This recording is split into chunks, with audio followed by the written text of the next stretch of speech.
So at the seaplane base, I met Mark Hangen.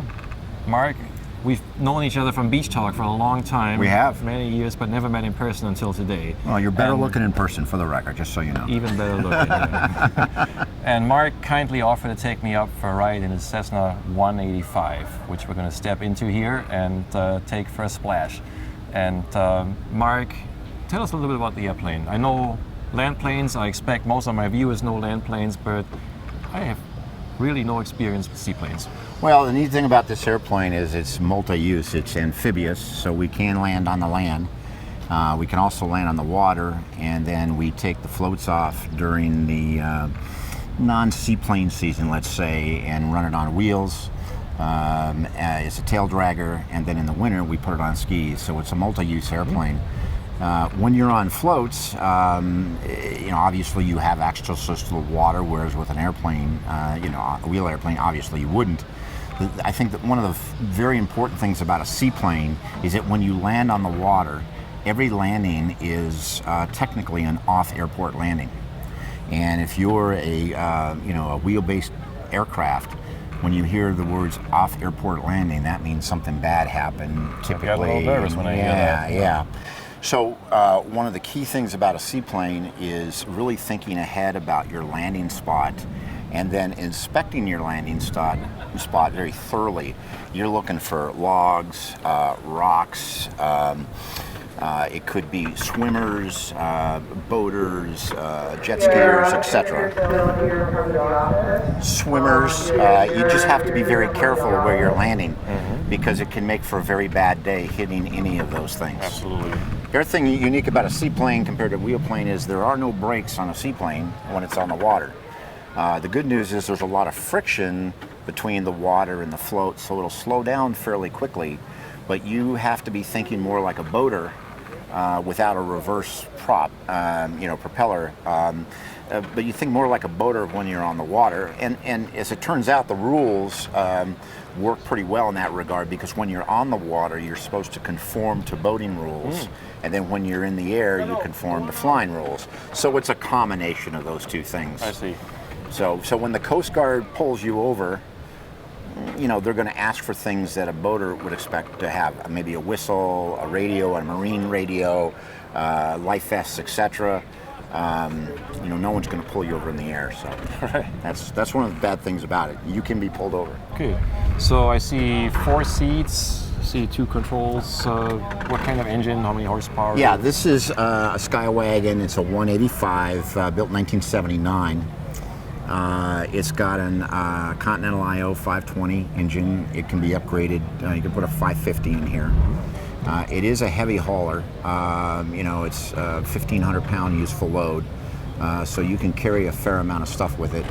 And it's used, now what I'll say is the floats themselves weigh almost 700 pounds.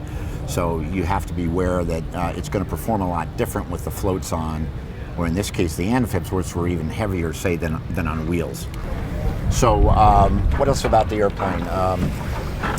This airplane will true on wheels or skis. It'll true at 145 knots.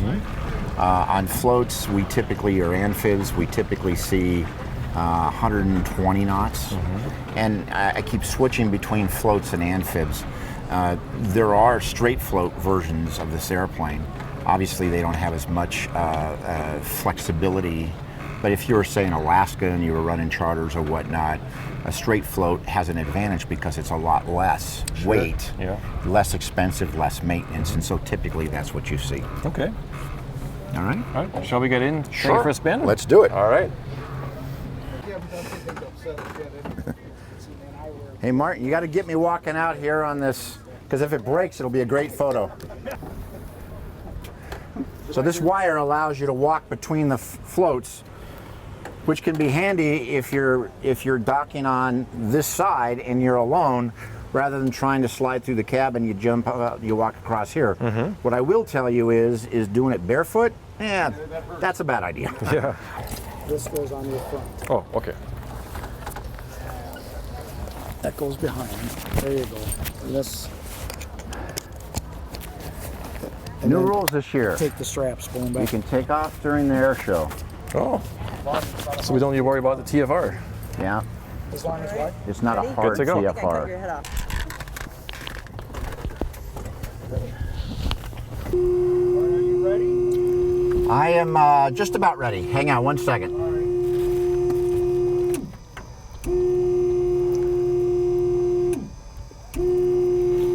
Okay. You're clear. Clear.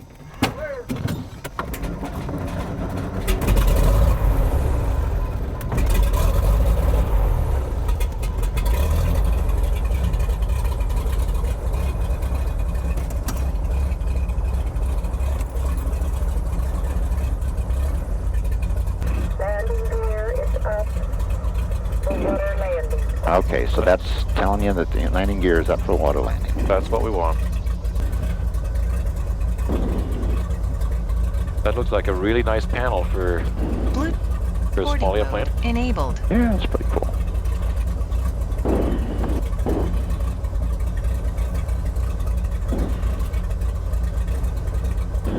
So I guess we're gonna taxi out here and then come in towards the cut for takeoff.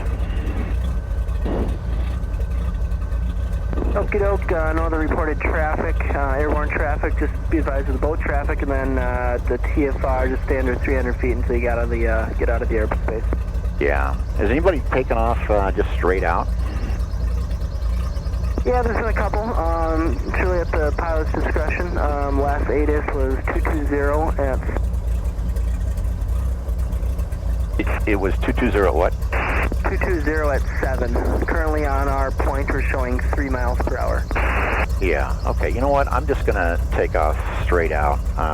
I'll come over here and we'll step taxi, and if we get going fast enough and the winds aren't too adverse, we'll just take off, go in this direction. All right, sounds good. Thank you.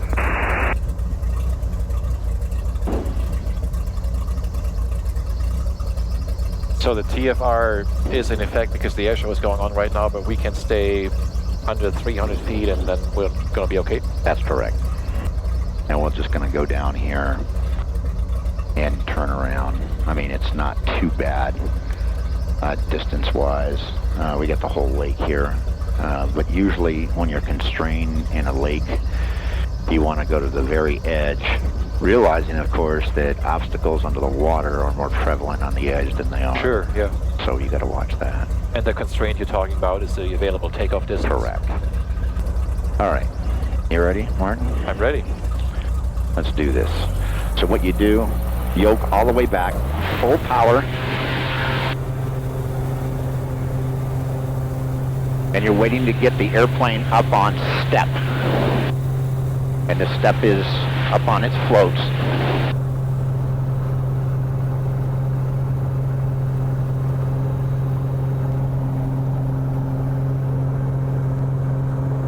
You see the boat in front of us? Yep.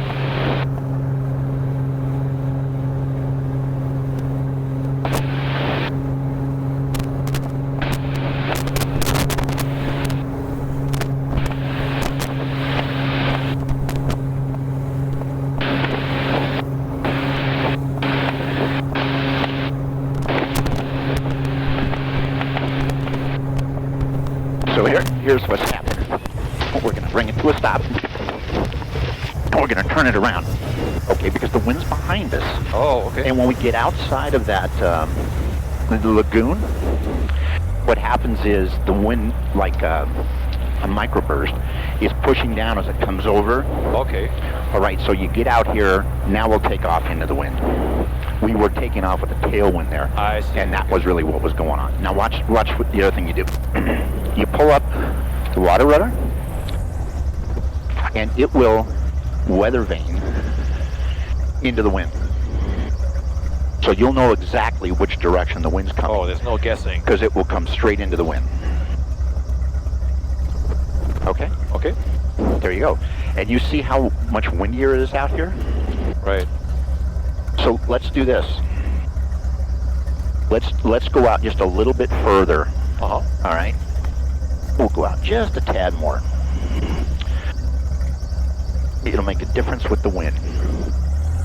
So Now, look, I can't not taxi the airplane without putting the water rudders down because it will weather vane. Right. Okay? And you see how bumpy it was in the surf? Uh-huh. Well, imagine if you're on the Great Lakes and it's a 3-foot swell. I mean, you can't fly the airplane under Yeah, that this doesn't scenario. really look so bad, but Yeah. it was quite noticeable. But it was quite noticeable, right? And guys, we're gonna come inbound and take off inbound up once you get outside the lagoon, it's just too much of a tailwind for it to want to go. Okay, sounds good. Now, it'll start off a little bit choppy here because it's just physically choppy.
And there you go. And that worked much better.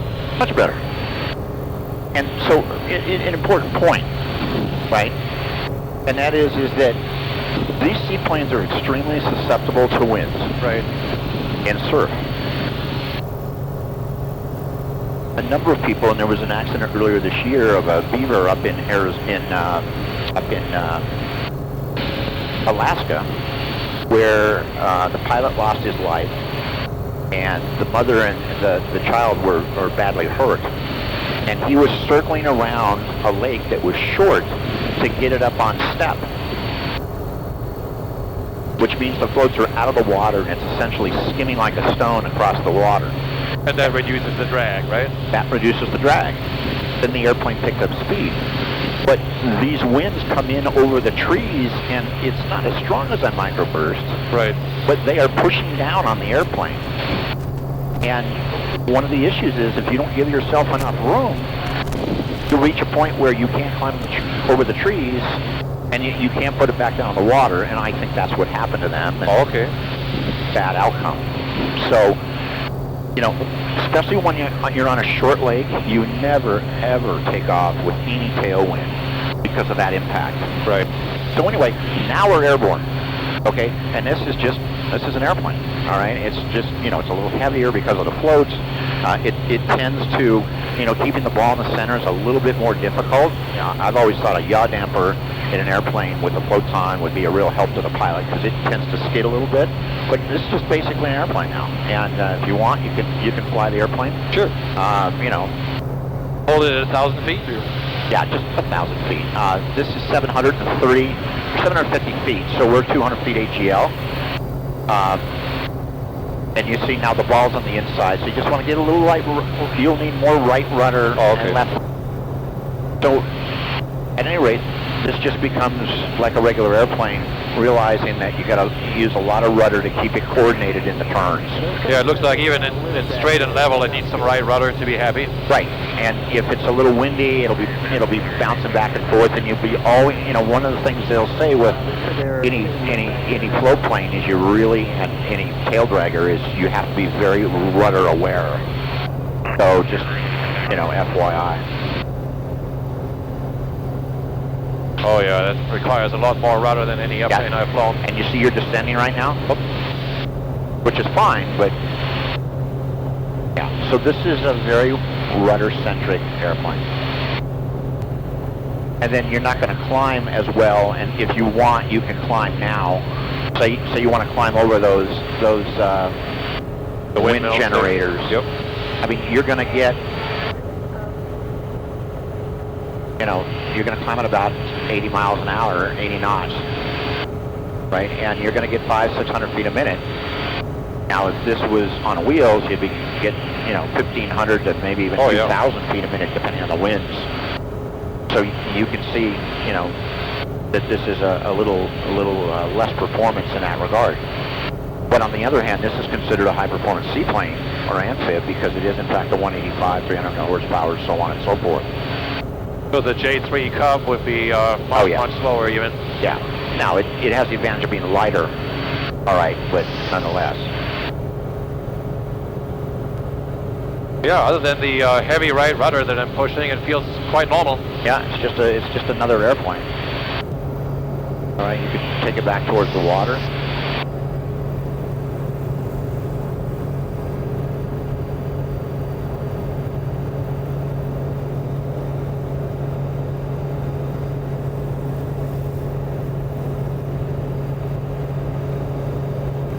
Okay, so we should start descending again. Yeah, so we bring her back down.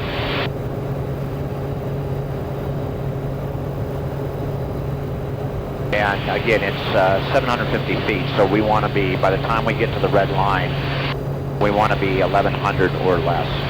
Okay. 11, well, technically speaking, 1050.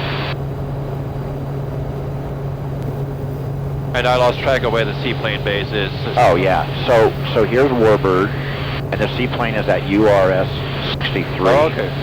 Right, so it's just up from Warbird. Now the key is, in a landing, into the wind makes a big difference. And after you land, you want to hold the yoke at all times in your chest. Okay. Okay, so we're good altitude-wise. We can level off here. So really, you know, the thing you have to be thinking about now is where am I going to land, which we know the general area. It's right over here to the right of Warbird Island. And then you got to start thinking in terms of, okay, well, I know there was a fair amount of boat activity. Right. There could be obviously other seaplane activity. There was a couple of swimmers. Shouldn't be any rocks or, you know, any logs. There is a sheriff's boat out there that's trying to keep the boaters away from the mouth of the lagoon so people can come in. Or the bay, rather. Not the lagoon, but the bay. So it should be pretty good. Other than not hitting something or someone and not damaging the plane, are there any rules that would prevent you from landing anywhere you want on the lake here? No, you can land anywhere you want. Unless there was some sort of like a TFR kind of thing. When you land anywhere you want, you just always want to land into the wind. Yeah. And just be very cognizant of what is in front of you and around you. And you really try hard not to fly directly over people or directly over boats or jet skis. And you see you're half a ball out. Yeah. Like, this is an extremely rudder-centric airplane. Does it have a rudder trim? Or? It does. It's down here. Rudder trim is down there. Okay. And I'm going to put in a notch of flaps. The other thing you want to do in a seaplane is really make sure your gear's up. And you see I got 4 lights showing 4 gear positions for water landing. Right. All right, so she's telling me that the landing gear's up for water landing. That's good.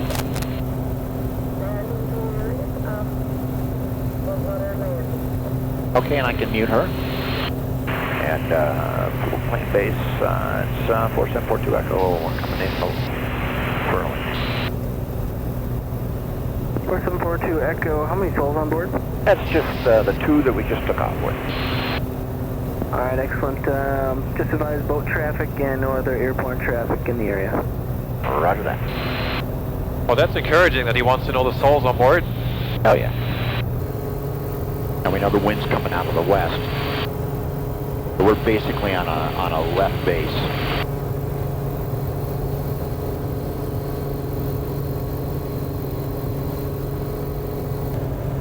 Yeah, it gets busy over there. Lots of boats.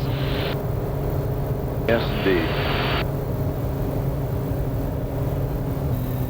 And you can see the whip air white. Little. Yep, I see it. The little guy. Yep.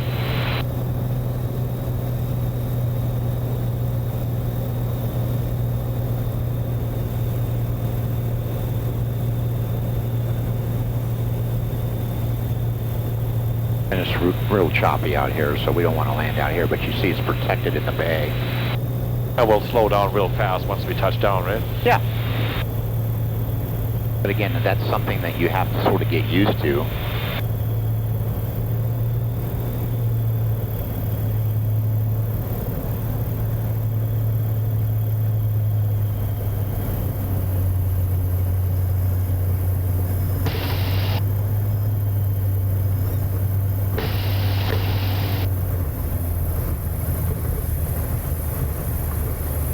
Hey, I've made landings on land that were rougher than this. Yeah. This is a nice landing airplane. Now, my yoke is always in my lap. Right. Anytime on the ground. Anytime on the ground. That's the same thing for when it's in a wheel configuration. That was fun. Yeah. Glad you enjoyed it. So we're gonna force up for 2 Echo. We're gonna go to I guess dock 7, if you don't mind, and we're gonna change passengers. 47 Echo, dock 7. Copy. And will there be someone there to help us at dock 7?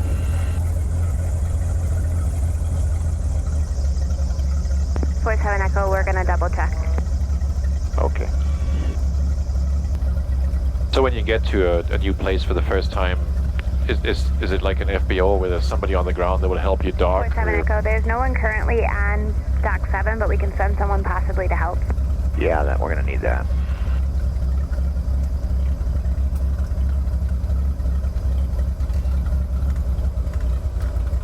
Yeah, that's typically what you, I mean, now, if you come to a place like this, they'll have someone, but if you land on a lake, typically, it's just a lake, there's no airport there, you're just landing, you know, you're landing pretty much at your own risk.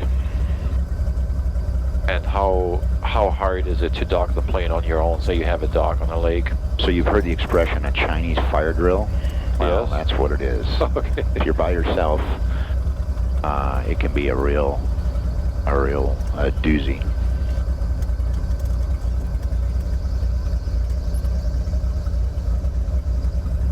So now you're playing with current, with wind, with inertia, with the Exactly. power, with the rudder, and Exactly. trying to dock it like a boat. Yep. Gotta make sure I turn my mags off. And there's nothing more embarrassing than coming in too fast or too slow and you can't make the dock. And the other thing about landing a seaplane and docking a seaplane is you have to realize that your wings stick out, and if you have posts up on your dock, you can clip the post and damage a wing. It's going to be a pain. But you see how soft we're coming in here. Yeah. That's all I got for you.